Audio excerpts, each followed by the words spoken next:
Cualquier tipo de formulismo. Voy a empezar, por supuesto, dando las gracias al profesor Gonzalo Santoja y al Instituto Castellano y Leones de la Lengua por la idea siempre positiva de volver a reunirnos en torno a unas sesiones, a un tema y a unas sesiones en las que todos aprendemos tanto y disfrutamos del buen ambiente que hay en este tipo de reuniones. Y paso ya directamente a la exposición del tema para el que se me llamó. Precisamente hace unos meses el director del Instituto Castellano y Leonés de la Lengua, al que ya he mencionado y aquí está, me propuso que participara en el Congreso sobre las glosas silenses, compartiendo con el genérico título de Léxico de las glosas silenses el tema con el profesor Álvarez Tejedor. Como es evidente, los dos aceptamos. Nuestra primera tarea fue la de cómo dividirnos el trabajo y tras contemplar algunas opciones decidimos que uno podía encargarse del análisis de los elementos nominales y otro de verbos y partículas. El tipo de trabajo no permitía seguir las pautas que han sido habituales en otro tipo de trabajos al repartir el léxico, que era muy fácil por campos semánticos o campos léxicos, pero aquí no era posible. Por tanto, decidimos hacer esta división. Asumí la primera de las opciones, leí, releí las glosas y separé las que me correspondían. Una vez hecha una lista relativamente larga, acudí a la bibliografía habitual, en algunos casos bastante reciente, y fui comprobando cómo al margen de Orígenes, de la posterior rectificación de la posible fecha de composición, ya contábamos con una edición rigurosa, esa que se ha mencionado varias veces aquí, Ruiz Asencio 1993, y que tanto en este trabajo por parte del profesor Hernández Alonso como en otro trabajo que salió 10 años después, el léxico hispánico primitivo del siglo VIII al XII, se hallaban interpretaciones léxicas para la práctica totalidad de las palabras de las glosas. Esto en cuanto a explicaciones del léxico en su conjunto, que es el tema que nos había correspondido. Aparte, la bibliografía, que no voy a repetir y que se ha mencionado aquí varias veces, de muchos otros autores. Voy a mencionar únicamente en cuanto a bibliografía que afecta directamente al léxico el trabajo más reciente de Pascual y Campos de 2014, centrado de nuevo en las silenses, en el que partiendo del uso que de ellas hizo Corominas en el crítico etimológico, se separan algunas, no la totalidad, se separan algunas voces latinas y romances, o se considera, con relación a estas últimas, lo dialectal frente a lo no marcado. Bueno, después de esta primera revisión, mi conclusión inmediata fue que no quedaba mucho por hacer. Paréntesis, casi nada. Entonces, una de las opciones que consideré fue la de buscar testimonios anteriores y o posteriores para las distintas voces, opción que deseché, al menos para la totalidad de las que me correspondían, primero porque era demasiado trabajo, seguramente no necesario, no aportaba mucho, y porque además, teniendo en cuenta que la mayor parte de la documentación de la época son textos notariales, las coincidencias léxicas, cuando me asomé a alguno de las palabras, pues no abundan. No obstante, es una línea que he seguido en algunas palabras. Por supuesto que entiendo que cualquier trabajo filológico de cierta entidad, de gran amplitud, de cierta extensión, merece, y no es tiempo perdido, merece una revisión, siempre es posible añadir, corregir, etcétera. Lo que pasa es que en este caso, como ya han expresado los compañeros que me han precedido, es tanta la bibliografía y tanto los estudios que uno siempre se queda con la pregunta de ¿qué es lo que no se ha dicho? ¿Qué es lo que no está dicho ya? Bueno, pues asumidas todas estas limitaciones, lo primero que me planteé fue revisar glosas que todavía plantean interrogantes o dudas en la bibliografía actual. Resumiendo, serían como una docena, tampoco es mucho más. Lo que pasa es que en esta revisión yo no alcancé ninguna conclusión significativa. O sea, yo no soluciono nada de lo que estaba sin solucionar. Sí, se puede hacer un resumen del estado de la cuestión. Finalmente, me centré en dos capítulos que me parecía que podían aportar algo, no ya al estudio de las glosas, sino a lo que se ha estudiado sobre las glosas. Es decir, revisar algunas de esas que no están solucionadas, ver en los dos trabajos fundamentales que hay que estudian todo el léxico de las glosas, el de Hernández Alonso y el léxico hispánico primitivo, qué diferencias hay, quién define de una manera y quién define de otra, desde luego en aquellos casos en los que las definiciones son divergentes, no en los que son aproximadas. Y finalmente tengo otro capítulo sobre la continuidad de algunas de las voces de las glosas, pero no en esas palabras que interpretamos desde el romance actual, sino voces que al menos para el no filólogo, el no experto, pueden resultar desconocidas en la medida en que continuaron en la Edad Media, se perdieron y no han llegado hasta la actualidad. Estos son los capítulos que voy a presentar a continuación. En todo caso, y consciente de todas las limitaciones, pedí ayuda a la profesora Carmen Codoñer, latinista, con la que he contado desde el principio y a quien se deben algunas de las observaciones que haré a continuación, seguramente las más sensatas. Por eso está aquí con la colaboración de Carmen Codoñer. Bueno, la introducción es exactamente esto que he hecho, sobre algunas glosas en particular, que voy a revisar, pero en las que no he llegado a ninguna conclusión, solo una muestra, voces con significado diferente en los estudios previos y voces que no tuvieron continuidad o fue limitada en el romance. Conclusiones prácticamente no hay. Sobre las glosas con interpretaciones dudosas he seleccionado 4, que son estas que tenemos aquí. Ya en los primeros trabajos sobre las silenses se señalaron dificultades de interpretación que en ciertos casos llegan hasta hoy, aunque vamos a ver que en distinto grado. Cuando Menéndez Pidal trata en Orígenes el resultado de la terminación del singular de sustantivos y adjetivos, señala que en las glosas silenses abunda casi tanto la U final, 26 casos, como la O, 36. Más adelante subraya que de los 26 casos de U final solo hay 2 no participiales y dice fruito y el oscuro fedaviso. Esta glosa, considerada oscura por Pidal, se encuentra recogida en el léxico hispánico primitivo, subvoque fedaviso, donde se explica a partir del latín fedus más advisus, aviso o consejo. Se aclara que es análogo al compuesto latino, porque glosatur piloquium, y se define como conversación fea y deshonesta. Tanto en trabajos anteriores al léxico hispánico primitivo, como en alguno posterior, las interpretaciones, si no coincidentes, no difieren demasiado. Pero García Turza, un año después del léxico hispánico primitivo, interpreta fedavisu como rostro o imagen, no como conversación, sino como rostro o imagen torpe u obscena, partiendo del foedus más advisus, y comenta que en este caso, como en otros, se capta sin dificultad el significado de la glosa, pero, cito literalmente, no se alcanza a distinguir su aplicación designativa, es decir, no es posible asignarles a determinadas glosas una acepción inequívoca. Yo creo que la definición del léxico hispánico primitivo ha sido admitida en general.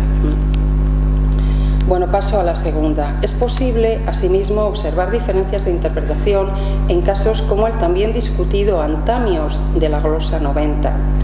El léxico hispánico primitivo ofrece una definición 2 que dice curso o transcurso de tiempo con esta única atestiguación, como ejemplo, mientras que Hernández Alonso anota recorridos. Y tras comentar que le parece dudosa la interpretación de la T como ultracorrección por parte de Pidal, añade que no debe descartarse un posible error del copista que nos permitiera leer antaños, como ya apuntó Prieps. Por otro lado, aunque esta opción no suele ser muy tenida en cuenta en trabajos posteriores. El diccionario, el crítico etimológico, bajo la palabra andamio, tras relacionar esta voz con andar, añade en nota que seguramente el glosador de Silos pensaría en la acepción hipódromo. A mí me sorprendió la lectura, lugar donde se corre al traducir currícula por antamios, porque el sentido general del texto corresponde más bien a transcurso. Pascual y Campos, en el último de los trabajos que he citado, en 2014, la consideran una forma romance y creen innecesaria la cautela de Corominas con respecto al significado de la glosa, porque, cito textualmente, los textos del siglo XIII recogen el significado de movimiento, de donde puede surgir el de transcurso de tiempo. Carmen Codoñer, las veces que hemos revisado estas glosas, era más partidaria de retomar la idea de anteaños, de Brievs, de muchos años, pero bueno, pues ahí está la divergencia.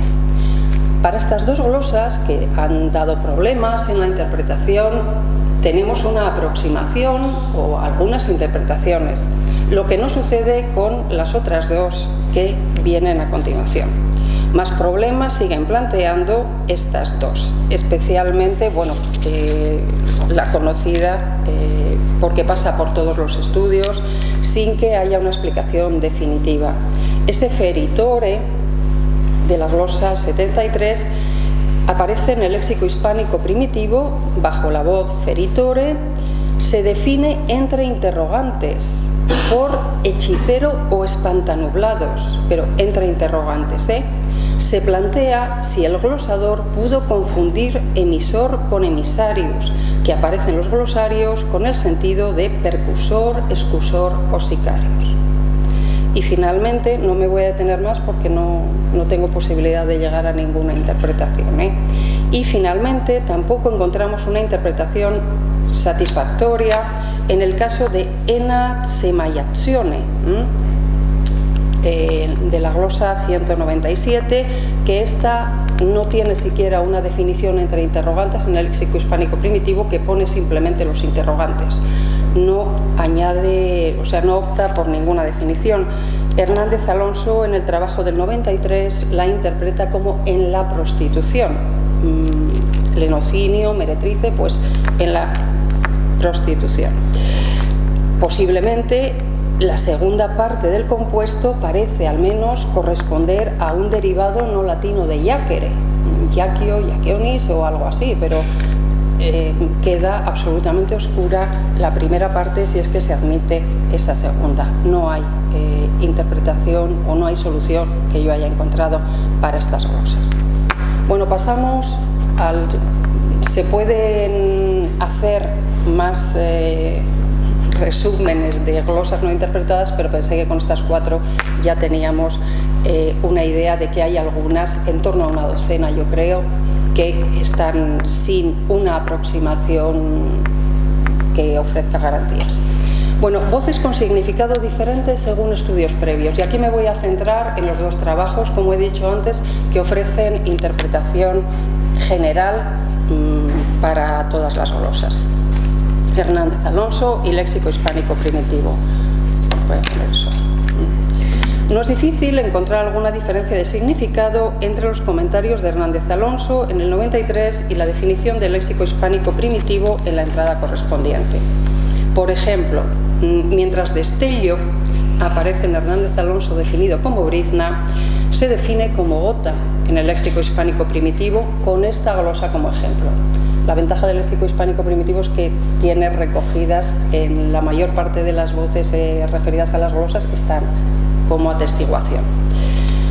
Esta última fuente, el léxico hispánico primitivo, proporciona en el mismo sentido un testimonio posterior de la General Historia. Tienen ahí las lecturas, no me voy a detener en las lecturas, y donde parece interpretarse como gota.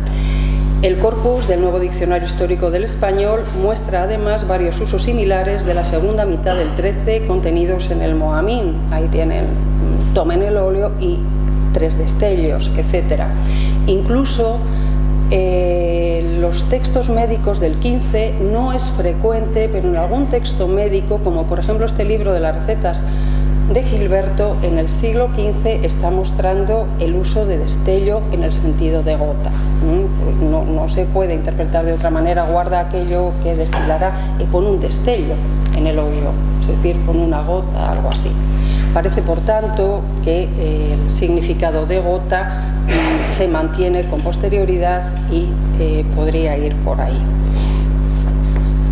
Para tenienza o tenenza, el léxico hispánico primitivo bajo esta definición, da la equivalencia de poder, de nuevo con esta glosa como cita. Voy a dejar de decirlo de con esta glosa como cita porque es lo más habitual, junto con otros ejemplos también aquí, frente a Hernández Alonso, que recurre un poco al contexto y lo define como de incontinencia. Pues bueno, en realidad aquí parece bien, parece que este sine tenienza o sine tenenza es una explicación bastante paralela a incontinencia. Bueno, para entraña, voy a ir un poco más rápido, que glosa lite, el léxico hispánico primitivo ofrece la definición pendencia reyerta, mientras que Hernández Alonso opta por enfrentamiento enemistad. En realidad el campo es semejante, pero aquí hay diferencias.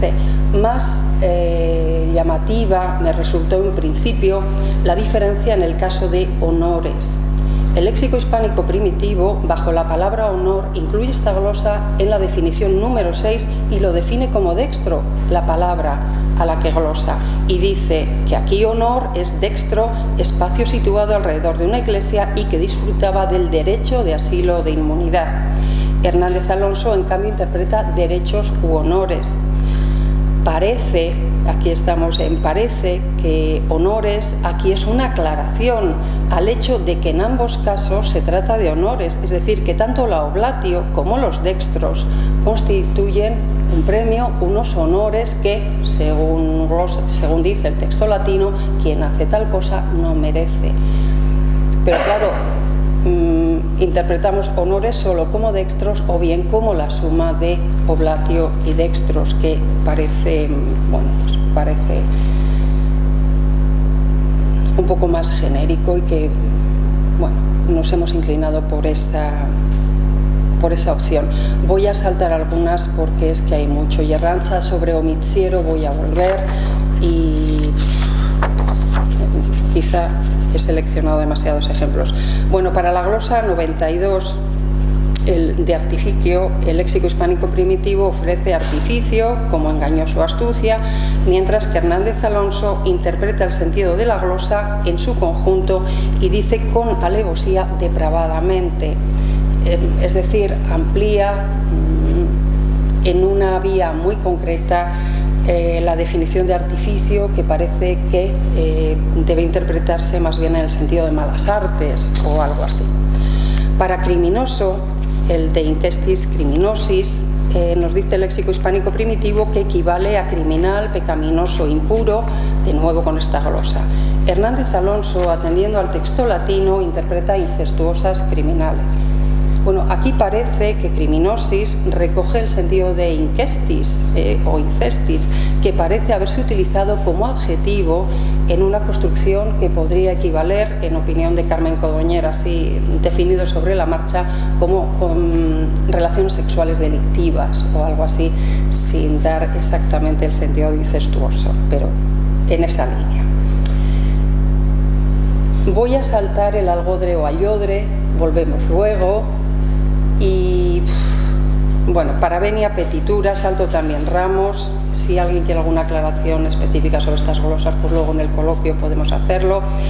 Para venia, petituras, el léxico hispánico primitivo define venia como inclinación o genuflexión, que se hacía como penitencia, y petitura también como genuflexión, que como penitencia hacía el petitor o penitente.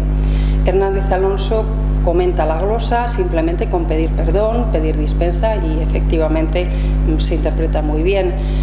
Metanea en latín tardocristiano significa arrepentimiento y se comprende por tanto muy bien lo de venia petituras por pedir perdón, desde el arrepentimiento, petición de perdón, hacer penitencia, etc. Sobre todas estas interpretaciones luego en los comentarios se puede entrar. Un marco ideal para hablar de reliquias. En general, la diferencia entre los dos trabajos que he citado, hay muchos más ejemplos, radica en una distinta perspectiva que tienen los dos trabajos, porque mientras el léxico hispánico primitivo constituye un glosario con entradas independientes para cada palabra, con definiciones que tienen que ajustarse a una serie de principios y reglas propios de la lexicografía, el trabajo de Hernández Alonso está enfocado a proporcionar una serie de notas y comentarios que faciliten la interpretación de las glosas en su conjunto. Por tanto, la finalidad y el objetivo son muy diferentes. Teniendo en cuenta el distinto carácter de las glosas, en ocasiones resultan muy útiles las aclaraciones y los comentarios que hace Hernández Alonso o cualquier tipo de aclaración o comentario, porque las glosas son muy diferentes. Por ejemplo, en Reliquias, de la glosa 40, que se define en el léxico hispánico primitivo, claro, como reliquias, efectivamente, obviamente es así, reliquias son reliquias. Lo que pasa es que no se corresponde exactamente con el texto latino, sino que está interpretando lo que hay en dichos lugares. Es decir, hay glosas para las que una aclaración es bastante afortunada. En desposatos tenemos el empleo de un concreto por un abstracto, puesto que el léxico latino habla de romper el respeto debido a los esponsales, mientras que la glosa nombra ya a los esposos.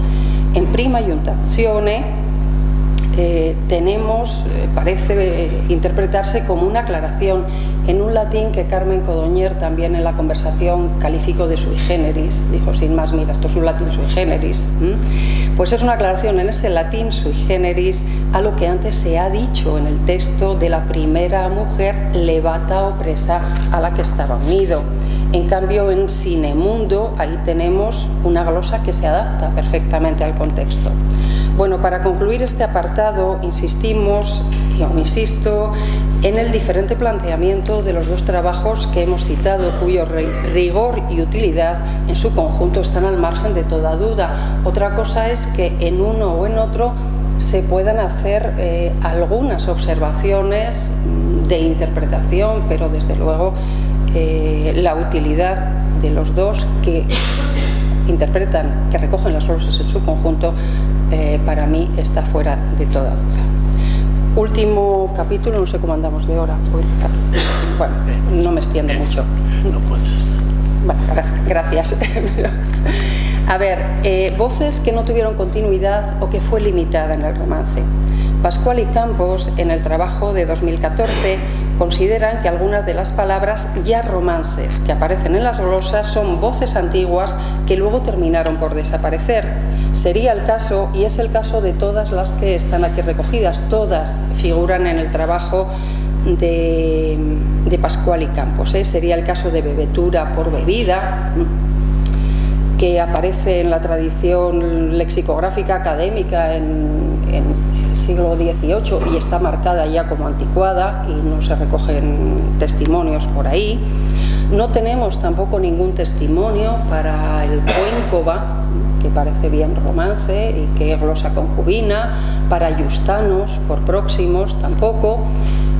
No aparece Tiestes, no tenemos ningún testimonio de Tieste con ese diptongo cuando hay cientos o miles de testes, muchas veces sí abreviados en los trabajos, en la documentación medieval, pero siempre teste cuando está escrito. No se ha encontrado ningún ejemplo de Tieste con este diptongo. Y finalmente estaría el Obetereisitu, que interpretan a partir del aragonés o de una voz del castellano de Aragón, veterecer, envejecer, y el gasallato de compañía, que interpretan también como oriental, en este caso por la grafía I más doble L para la representación de la palatal. El resto serían voces dialectalmente no marcadas, frente a Obetereisitu y gasallato, que serían voces ligadas al oriente peninsular. Aragonés, en el primer caso, etc. Algunas otras.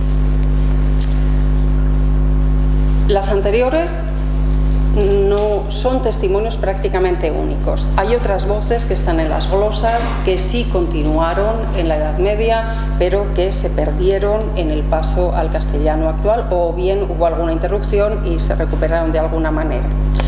Una de ellas podía ser el homitsiero, el homicida o matador. No voy a leer, tienen ahí algunas referencias de testimonios posteriores.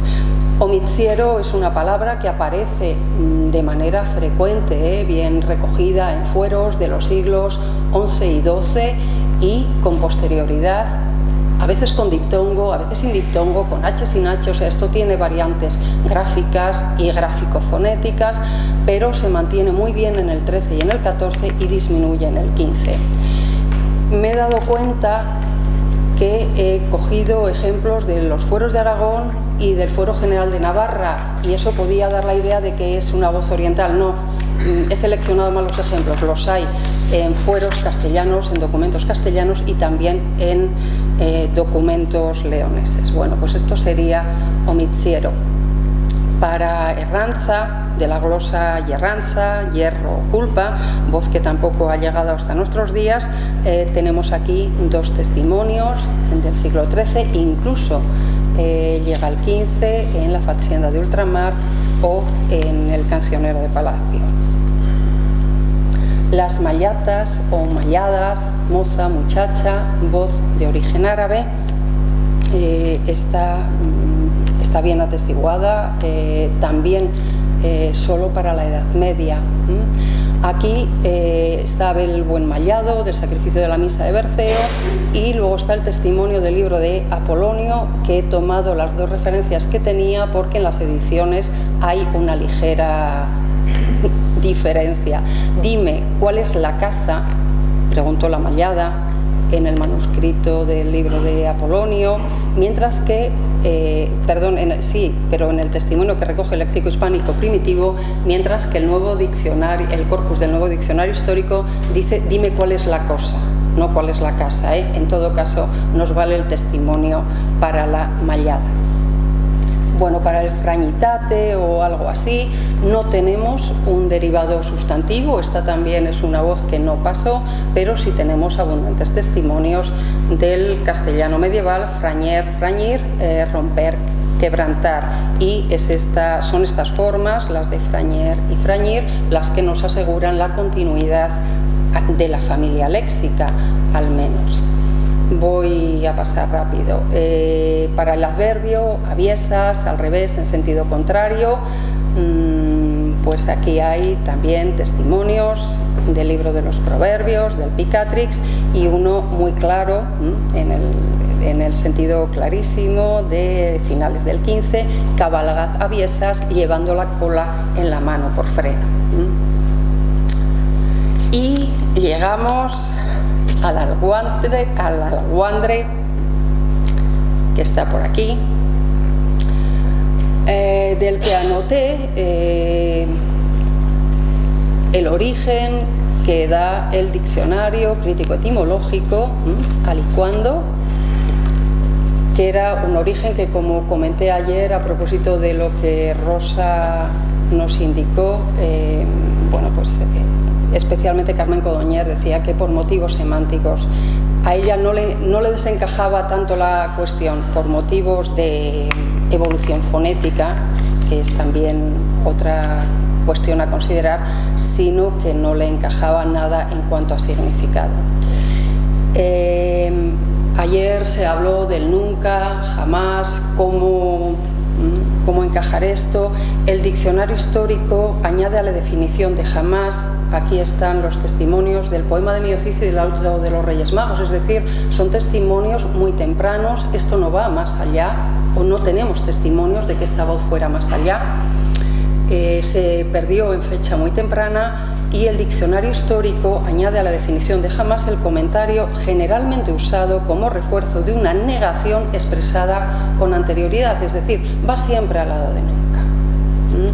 Y eso ya determina mucho su valor. Y vuelve el diccionario histórico, el del 60, vuelve a colocar como muestra el uso de la glosa de silos.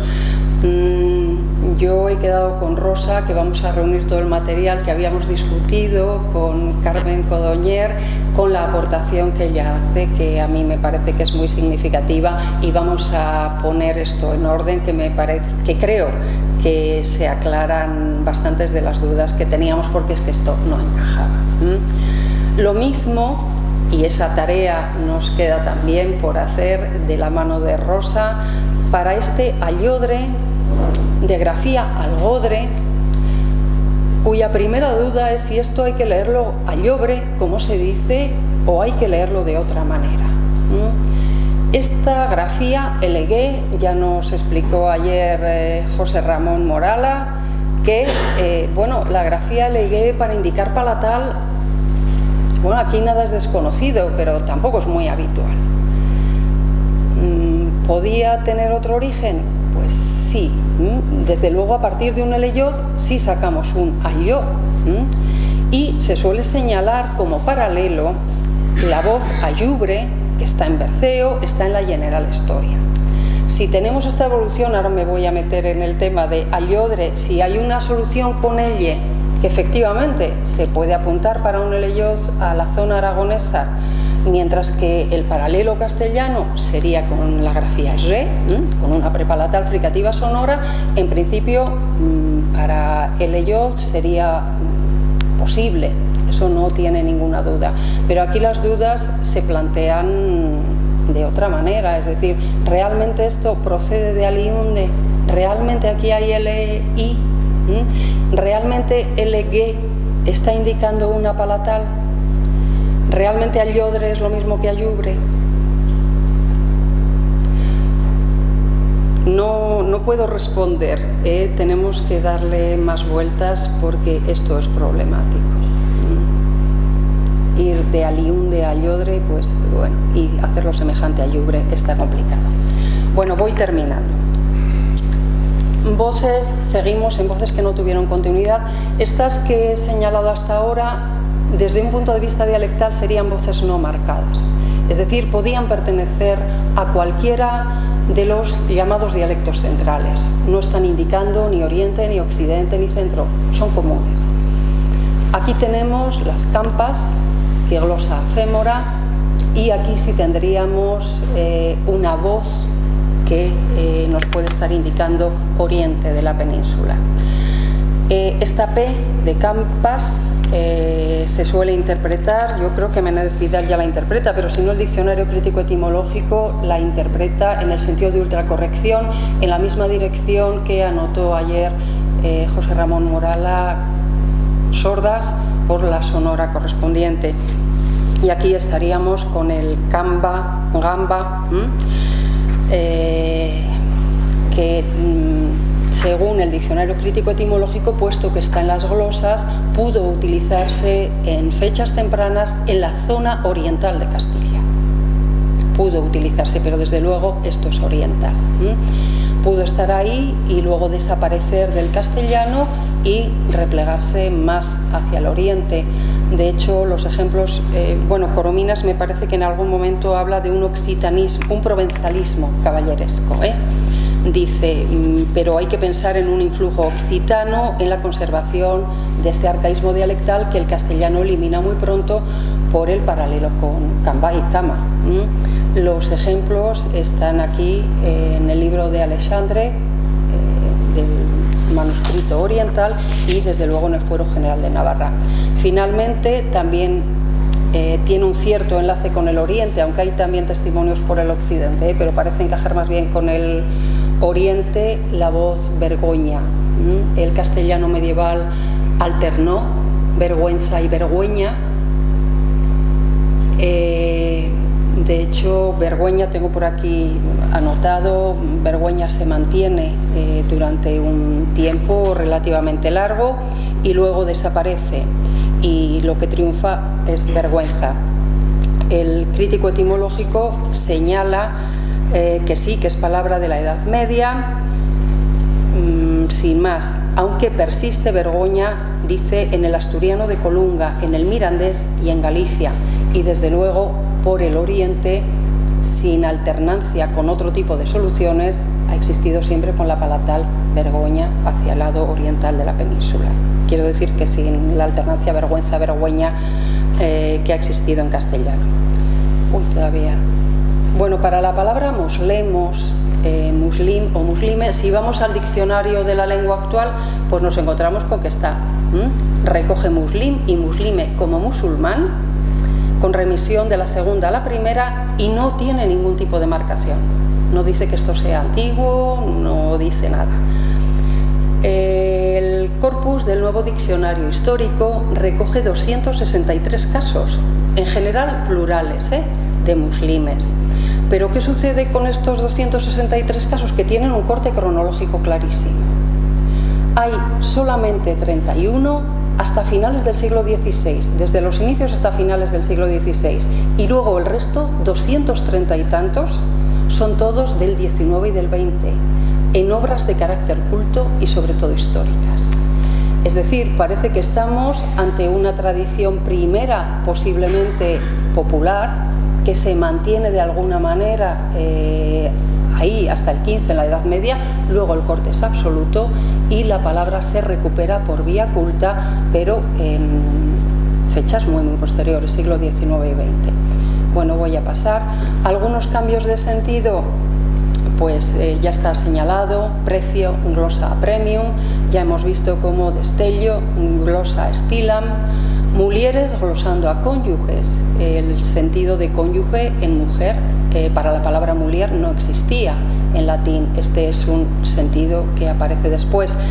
Y no tenía ninguna intención de hacer una historia de la palabra offerzione, en ningún caso, mucho menos en este ambiente y ahora menos a esta hora, pero sí quería recordar que esta palabra offerzione es la base de otra sobre la que hemos discutido en otras ocasiones, la eforzión, la infusión, la enforción del texto, del pecho del tributo medieval castellano, es decir, que la offerzione, que después se pierde, continuó a lo largo de la Edad Media. Esta es a lo largo de toda la Edad Media. Bueno, conclusiones, pues como se pueden imaginar, un recorrido como el que he hecho ya no permite ninguna conclusión. Yo no puedo sacar conclusiones de esto que he presentado. Nos han precedido suficientes trabajos en los que ya se ha puesto de relieve el valor de estos testimonios.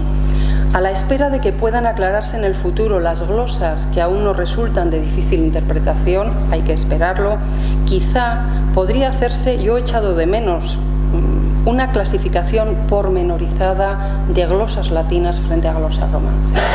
¿Qué es latino y qué es romance? Asoma en muchos trabajos, pero esto no está hecho de una manera sistemática y exige la colaboración muy estrecha de latinistas y, bueno, pues romanistas, hispanistas o lo que sea. Yo creo que esto debía hacerse de manera sistemática. Para poner punto final a este recorrido a saltos por algunas de las palabras de las glosas, en una de las lecturas me quedé con este comentario de Robert Blake, que pensé que encajaba muy bien con lo que para mí había supuesto la vuelta a las glosas. Las glosas son una fuente muy tentadora a veces, muy frustrante otras veces, como para observar con certidumbre la trayectoria histórica de la lengua española, como lo son también los documentos notariales a los que también estamos tan acostumbrados. Eso es todo, muchas gracias.